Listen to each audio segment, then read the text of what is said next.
당하는 희생양이 될까요? 교묘히 시전하는 기술이 무엇일까요? 서울의 경우 1000만 명 인구의 무려 40 직장 동료, 가족, 친지, 말타 스타우트 교수는 그래서 이렇게 조언합니다. 안녕하십니까? 여러분의 건강한 삶을 돕는 셋딸 아빠 백주부입니다. 여러분의 좋아요, 구독, 알림 설정은 좋은 영상을 만드는데 무척 힘이 됩니다. 지난번에는 사이코지만 괜찮아 라는 제목으로 소시오패스의 특징에 대해서 말씀을 드렸는데요. 위에 링크가 지나가거나 영상 끝에 링크가 있을 겁니다. 정말 이해 안 되는 사람 때문에 괴롭다면 링크의 영상이 도움이 되실 겁니다. 소시오패스, 좀 생소한 단어죠. 그래서 나와는 관계없다고 생각할 수 있는데 천만의 말씀입니다. 흔히 일상에서 양심이 없는 사람, 저만 아는 사람, 어떻게 저렇게 뻔뻔하게 둘러대냐, 생긴 건 참 멀쩡한데 한길 사람 속은 모르겠네, 이렇게 평가하는 사람들이 있죠. 어쩌면 그들이 반사회적 인격장애 소시오패스일 수 있습니다. 소시오패스가 사이코패스보다 위험한 것은 둘 다 양심이 없는 게 공통점이지만 이 소시오패스는 우리 이웃에 속해 있기 때문입니다. 인구 4%의 비율로 소시오패스라고 합니다. 100명당 4명꼴이지요. 뭐 적구나 싶겠지만 1만 명의 인구에서는 400명으로 불어납니다. 10만 명 정도의 지방의 소도시의 경우에는 4,000명의 양심 없고 자기만 아는 이기적인 사람들이 이웃들로 있는 겁니다. 서울의 경우 1000만 명 인구의 무려 40만 명의 소시오패스가 이웃으로 가능한 통계입니다. 여러분의 이웃에 충분히 있는 것이죠. 직장 동료, 가족, 친지, 동호회, 학교 동창회, 종교 모임 등의 사람들이 있는 겁니다. 그러므로 이 양심 없는 소시오패스들로부터 관계없다고 생각하지 말고 자신과 사랑하는 사람을 지켜내기 위해서 이 영상을 볼 필요가 있겠죠. 과연 그들의 기만적인 기술이 무엇일까요? 선량한 당신은 왜 의심이 생기면서도 당하는 희생양이 될까요? 이웃에 속해 있는 이들이 교묘히 시전하는 기술이 무엇일까요? 어떻게 이들의 영악한 기술을 분별하며 여러분의 삶을 건강하게 지켜낼까요? 채널 고정 플리즈. 네, 오늘은 소시오패스의 기만적인 기술에 대해서 얘기하겠습니다. 하버드가 대학에서 정신과 교수로 25년 넘게 재직한 말타 스타우트 교수는 그녀의 저서 소시오패스 넥스트 도어라는 책에서 다음과 같이 그들의 기만적인 기술을 밝히고 있습니다. 그중 하나는 바로 매력, 차밍입니다. 소시오패스의 충동성과 모험은 오히려 선량한 양심을 가진 이들에게 매력적으로 보인다. 양심의 제약을 받지 않는 사람들을 보며 자신이 너무 규칙에 얽매여 지겹고 무기력한 삶을 살아간다는 느낌이 들고 우리도 그들처럼 보다 흥미진진한 삶을 살고 싶다는 유혹을 받게 된다. 그들은 이렇게 말하는 거예요. 갑자기 부산 해운대로 가자, 지금 당장. 안 될 게 뭐야. 난 당신과 결혼하겠어. 당장. 당신을 찾아서 한평생을 난 헤맨 거야. 저기 좀 따분한 친구들은 내버려 두고 우리 둘만 좋은 데로 나가자. 내가 방금 얻어낸 특급 정보에 투자해야 돼. 너희가만 알려주는 거야. 규칙을 무시하자. 규칙은 너와 내가 정하면 돼. 이런 제안들을 충동적으로 하는 겁니다. 보통의 선량한 사람들도 거의 모두 잠깐씩 일탈을 꿈꾸죠. 이 때문에 소시오패스들의 모습과 언어가 굉장히 매력적으로 보인다는 겁니다. 소시오패스라고 해서 처음부터 무서운 흉악범의 모습으로 나타나는 게 아니죠. 오히려 호인의 모습, 호탕하고 멋있는 모습이기 때문에 마음을 쉬 열고 당하는 겁니다. 이성적으로 생각해보면 참 어처구니 없는 제안에 당하는 것이죠. 선량한 당신은 이들을 알아보거나 대응하기 어렵습니다. 반면에 양심 없는 이 소시오패스들은 선량하고 친절한 당신을 정확하게 알아봅니다. 누가 친절하고 쉽게 사람을 믿는지 단번에 알아보는 것이죠. 그러므로 관계에서 매력적인 사람이 당신에게 관심을 보일 때 오히려 조심하고 신중하고 의심해봐야 합니다. 이 소시오패스는 자신의 목적을 감추고 마음을 훔치는데 아주 능하기 때문입니다. 히틀러 들어보셨죠? 히틀러가 독일인들을 설득해서 합법적으로 광란의 2차 대전을 일으켰습니다. 합법적으로 말이죠. 우리가 생각하는 독일인의 민족성은 어떻습니까? 굉장히 철학적이고 실리적이고 이성적이잖아요. 그러한 독일인들을 미친 광란의 사태로 몰아간 겁니다. 히틀러의 카리스마적인 언변이 큰 몫을 한 것이죠. 한번 들어보겠습니다. 저는 독일어도 모르고 현대인이기 때문에 감성이 달라서인지 웬 미친놈이 소리만 빽빽 지르네 라는 느낌도 듭니다. 뭐 사람들에게 어필하는 매력은 시대마다 조금씩 다르니까 저 당시 독일인들에게는 매력적으로 보였나 보죠. 성경에 하나님은 사람의 외모를 보지 않고 중심을 보신다는 구절이 있습니다. 반면에 유한하고 연약한 인간은 사람의 중심을 보지 못하고 겉의 매력만 보고 그 사람의 진실됨을 판단하는 오류를 범하는 것이죠. 만약 이 영상이 백주부 아재가 아니라 미녀 유튜브가 알려준다면 더 많이 보지 않겠어요? 씁쓸합니다.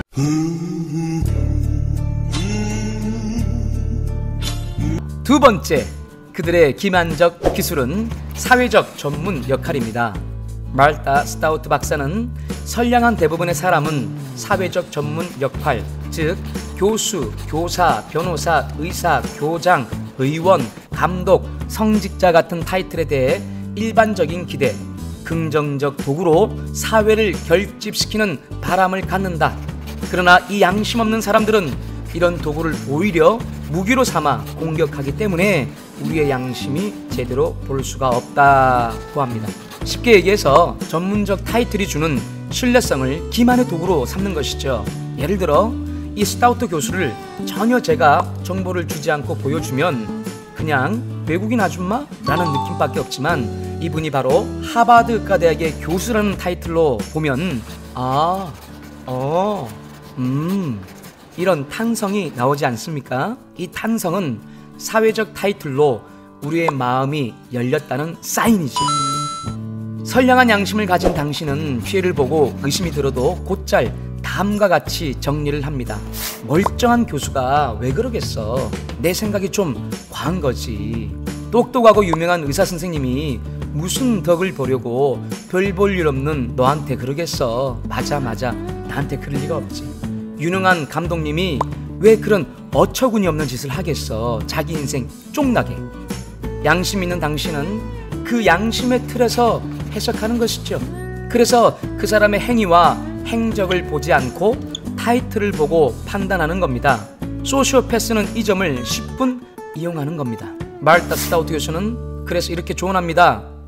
그 사람의 타이틀을 그 사람 자체로 판단해서는 안 된다. 그루밍 범죄, 성폭행, 정치인과 유명 지도자들의 게이트 사건들 모두 하나같이 사회적 전문성을 이용한 범죄들입니다. 한 예가 떠오르는데요. 신정아라고 기억하십니까? 신정아는 미국 캔사스 대학교의 학사와 석사 그리고 예일대에서 박사학위까지 받았다고 알려졌습니다.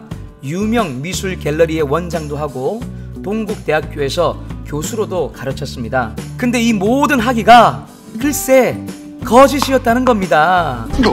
완전히 라이였다는 거예요. 그녀는 고졸이었습니다.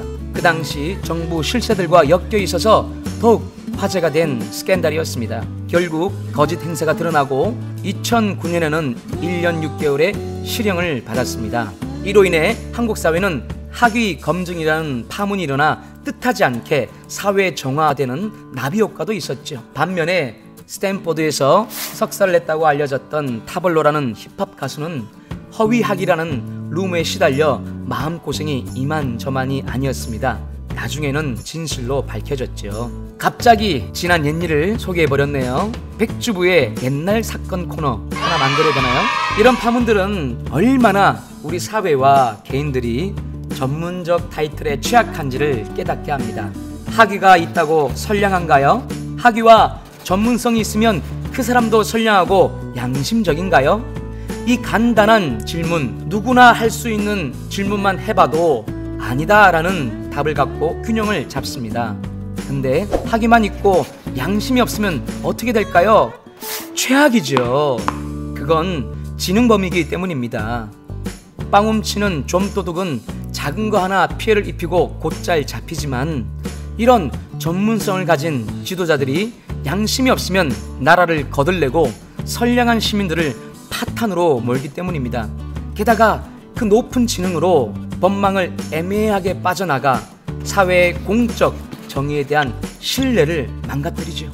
저도 유학을 했는데 어쩌다가 나름 고학력 엘리트가 돼버렸네요. 갑자기 미안해집니다. 그런데 우리 색딸에게 저는 그렇게 가르칩니다. 고학력 필요 없으니 너희들 하고 싶은 것, 잘하는 것 찾으라고. 잘하는 기술 한두 개 익혀서 이웃들을 이롭게 돕고 살면 된다고.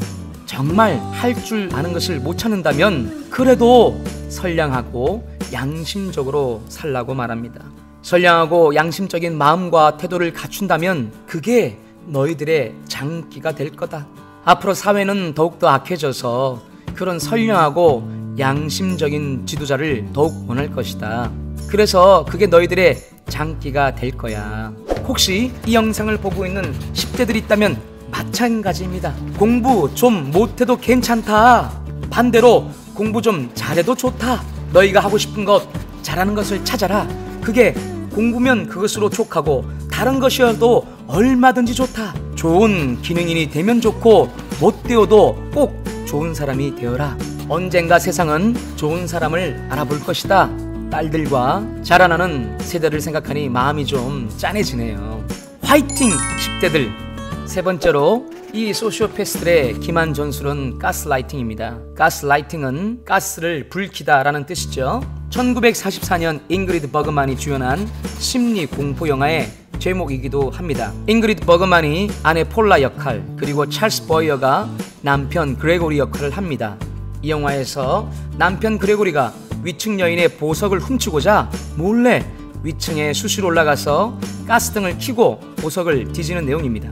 아래 윗집이 가스관을 공유하는 구조이기 때문에 위층에 가스등을 켜면 반대로 아래층에서는 조금 더 어두워집니다. 아내 폴라가 남편의 범죄 행위를 의심하자 남편 그레고리는 고의로 가스등을 몰래 껐다 켰다를 반복하며 현실을 조작합니다.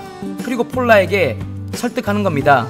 당신이 기억을 잘못하고 있는 것 같아. 지금 봐, 불이 들어왔다 나갔다 저절로 되잖아. 당신이 뭔가 잘못됐어. 그런 것 같아. 이처럼 폴라가 기억을 잘 못한다는 것으로 자꾸 상황을 몰고 가는 것이죠. 이 과정이 반복되자 폴라는 스스로 자신의 판단과 지각을 의심하고 자신을 믿기를 포기하게 됩니다. 그래서 현실감을 잃어버리고 완전히 무기력하게 되는 것이죠. 이와 같이 소시오패스들이 희생양을 길들이는 과정을 심리적 용어로 가스라이팅이라고 합니다. 이 가스라이팅은 멀리서 일어나는 게 아니라 가족 간에 자주 일어납니다. 희생자의 가치관과 판단을 망치고 무기력한 상태로 만들어 더욱 의존적인 상태로 길들이는 걸 말합니다. 쉽게 말해서 권위자가 네가 틀렸어, 이 내용을 논리를 갖고 수십 번 말해주면 그 사회에서 그 사람은 틀린 사람으로 이미지화가 되고 스스로도 내가 틀렸나봐 하고 믿어버리게 되는 겁니다. 스타우트 교수는 선량한 사람은 끊임없이 스스로를 의심하면서 자신의 결정과 행동이 양심에 어긋나는지 면밀히 검토한다고 합니다. 양심이 있기 때문에 올바른 이성으로 인간은 완벽하지 않으니 내가 틀렸을 수 있고 그 사람이 옳을 수도 있지 라는 아주 이성적이고 양심적인 사고를 하는데 이 사고를 소시오패스는 교묘하게 파고드는 겁니다. 그럼 우리 이럴 때 어떻게 해야 할까요? 스타우트 교수는 자신의 직감을 믿고 양심을 따르라고 조언합니다. 어떤 길들여진 스테레오타입의 결정을 하지 말라고 합니다. 만약 권위자에 의해서 양심에 저촉되는 명령이나 지식, 생각을 강요받을 때 어떻게 해야 될까요? 권위자란 가정의 부모님, 선생님, 직장의 상급자, 정치 지도자 다양합니다. 이런 권위자들이 양심에 어긋난 일을 계속 주입하고 설득하고 가치관을 혼란하게 만들고 결국 내 양심에서 어긋난 일을 하도록 설득하면 어떻게 해야 할까요? 권위자의 말이니 그에게 책임이 있으니 나는 복종하고 하기만 하면 될까요? 아니면 볼상사납게 치고받고 반항해 볼까요? 이 부분은 다음 영상에서 다뤄보겠습니다. 오늘은 소시오패스들의 기만적인 기술과 대응법에 대해서 알아봤습니다. 자, 그러면 정리해볼까요? 첫 번째는 매력이었습니다. 그들의 충동성과 규칙을 깨뜨리는 그들의 모습이 아무리 매력적으로 보여도 마음의 문을 열어서는 안 됩니다. 당신은 그들이 어떤 사람인지 파악하기 어렵지만 그들은 당신이 무엇에 약한지를 잘 압니다.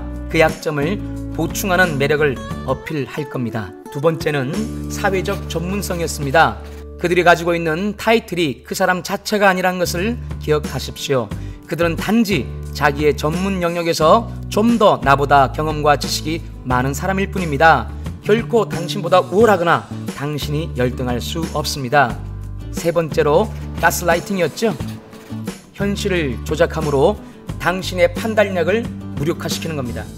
스스로 생각하길 내가 잘못됐나 봐. 앞으로 난 어떻게 살지? 두려움과 무기력에 빠지게 하고 더욱 소시오패스에게 의존하게 만드는 것이죠. 이때 당신의 직감을 믿고 양심에 따라 행동하라고 말씀드렸습니다. 자, 그럼 오늘은 여기까지 하겠습니다. 다음에 뵐 때까지 건강하고 활력 있게 살아가시기를 바랍니다. 감사합니다.